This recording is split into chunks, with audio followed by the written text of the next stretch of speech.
नमस्कार, मैं हूं पीयूष शर्मा और आप देख रहे हैं नेक्स्ट न्यूज स्टेशन। अब बात करते हैं वैश्विक हिंदुस्तान की। आज हम वैश्विक हिंदुस्तान की रिपोर्ट में आपको बताएंगे कि हमारे तेजस यानी कि मेड इन इंडिया लड़ाकू विमान यानी कि फाइटर जेट तेजस के बारे में, तेजस के पराक्रम के बारे में आपको बताएंगे आज कि तेजस से चाइना के जो फाइटर जेट है और जो पाकिस्तान के F-16 है वो थर-थर कांप रहे हैं। जी हाँ, आज हम आपको बताएंगे इस रिपोर्ट में कि हमारा जो भारत का जो तेजस है, जो मेड इन इंडिया प्रोडक्ट है, उसको पूरे विश्व में कितनी ख्याति प्राप्त हो रही है और साथ ही साथ ये भी बताएंगे कि कौन कौन से ऐसे मुल्क हैं जो कि तेजस को खरीदने में इतने दिलचस्पी दिखा रहे हैं और जो उसका ऑर्डर ऑलरेडी दे चुके हैं। देखिए हमारी खास रिपोर्ट। तेजस कई देशों की पहली पसंद। भारत में बना हल्का लड़ाकू विमान तेजस कई देशों की पहली पसंद बनता जा रहा है। मलेशिया के बाद अर्जेंटीना, ऑस्ट्रेलिया, मिस्र, अमेरिका, इंडोनेशिया और फिलीपींस ने तेजस को खरीदने में दिलचस्पी दिखाई है।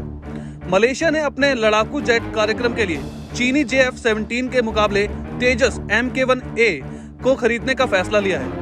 हिंदुस्तान एरोनॉटिक्स लिमिटेड यानी कि हल ने रॉयल मलेशियन वायुसेना को RAF का जवाब दिया है। इसके बाद HL को जल्द ही तेजस का पहला एक्सपोर्ट ऑर्डर मिल सकता है। JF-17 के बारे में भी तकनीकी जानकारी जुटाई। रॉयल मलेशिया वायुसेना अपने लड़ाकू जेट कार्यक्रम के लिए काफी दिनों से लड़ाकू जेट खरीदने की जुगत में है। इसके लिए मलेशिया ने भारत LCA तेजस के साथ साथ चीन पाकिस्तान मूल के लड़ाकू विमान JF-17 के बारे में भी तकनीकी जानकारी जुटाई थी। JF-17 विमान LAC के तेजस मार्क 1A के मुकाबले सस्ता था, लेकिन वह तेजस के तकनीकी मापदंडों और भारत की पेशकश से मेल नहीं खा सका। भारत ने मलेशिया के जर्मनी सैनिकों और वायु कर्मियों को प्रशिक्षण देने के अलावा LAC बेड़े के लिए पूर्ण रखरखाव, मरम्मत और ओवरऑल हल सुविधा बनाने की पेशकश की थी। रक्षा राज्य मंत्री ने संसद में क्या बताया? रक्षा राज्य मंत्री अजय भट्ट ने शुक्रवार को लोकसभा में एक सवाल के लिखित जवाब में बताया कि रॉयल मलेशिया वायुसेना ने LCA श्रेणी के विमान के लिए हिंदुस्तान एरोनॉटिक्स लिमिटेड को फरवरी 2019 में अनुरोध पत्र भेजा था। मलेशिया ने HL से LCA का तेजस के बारे में तकनीकी जानकारी मांगी थी। इसके बाद HL ने अक्टूबर 2021 में रॉयल मलेशिया वायुसेना की निविदा पर RPFP का जवाब दिया था। उन्होंने संसद को बताया कि फिलहाल मलेशिया को 18 फाइटर जेट लीन ट्रेंड लाइट कॉम्बैट एयरक्राफ्ट की प्रारंभिक आवश्यकता है। इस पर HCL ने LCA तेजस द्विन सीटर यानी कि 2 सीटर वेरिएंट की पेशकश की थी।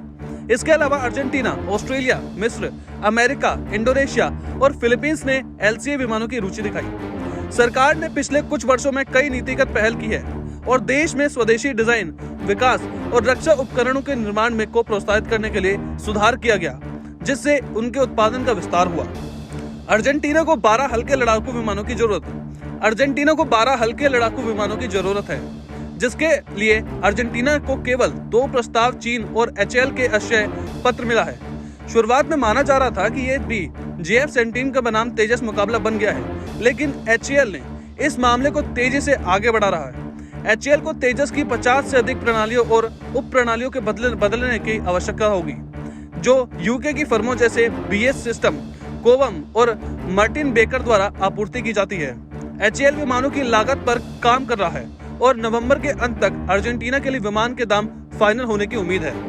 रक्षा मंत्रालय ने शुक्रवार को कहा कि अर्जेंटीना, ऑस्ट्रेलिया, मिस्र, अमेरिका, इंडोनेशिया और फिलीपींस इन 6 देशों के सिंगल इंजन तेजस फाइटर जेट को खरीदने की अपनी दिलचस्पी दिखाई है। मंत्रालय ने कहा कि भारत सरकार ने पिछले साल राज्य के स्वामित्व वाली हिंदुस्तान एरोनॉटिक्स लिमिटेड को तेजस जेट विमानों के लिए 2023 के आसपास डिलीवरी के लिए $6 बिलियन का अनुबंध दिया था। बता दें कि 1983 में पहली बार इसे मंजूरी मिलने के 4 दशक बाद ऐसा हुआ। प्रधानमंत्री नरेंद्र मोदी की सरकार विदेशी रक्षा उपकरणों पर भारत की निर्भरता को कम करने की इच्छुक है। जेट विमानों के निर्यात के लिए राजनीतिक प्रयास भी कर रही है। तेजस डिजाइन और अन्य चुनौतियों से घिरा हुआ है और एक बार भारतीय नौसेना द्वारा इसे बहुत भारी के रूप में खारिज कर दिया गया था। रक्षा मंत्रालय ने संसद को बताया कि हिंदुस्तान एरोनॉटिक्स ने पिछले साल अक्टूबर में रॉयल मलेशिया वायुसेना ने के 18 जेट विमानों के प्रस्ताव को अनुरोध का जवाब दिया, जिसमें तेजस के 2 सीटों वाले संस्करण को बेचने की पेशकश की गई थी।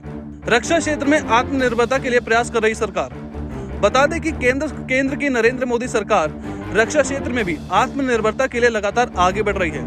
विदेशी रक्षा उपकरणों पर भारत की निर्भरता कम करने के लिए जेट विमानों के निर्यात के राजनयिक प्रयास भी कर रही है।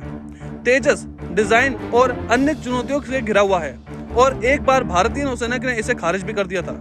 हालांकि रक्षा मंत्रालय ने अब संसद को बताया कि हिंदुस्तान एरोनॉटिकल ने पिछले साल अक्टूबर में रॉयल मलेशिया वायुसेना के 18 जेट विमानों के प्रस्ताव के अनुरोध का जवाब दिया, जिसमें तेजस के 2 सीटों वाले संस्करण को बेचने की पेशकश की गई थी।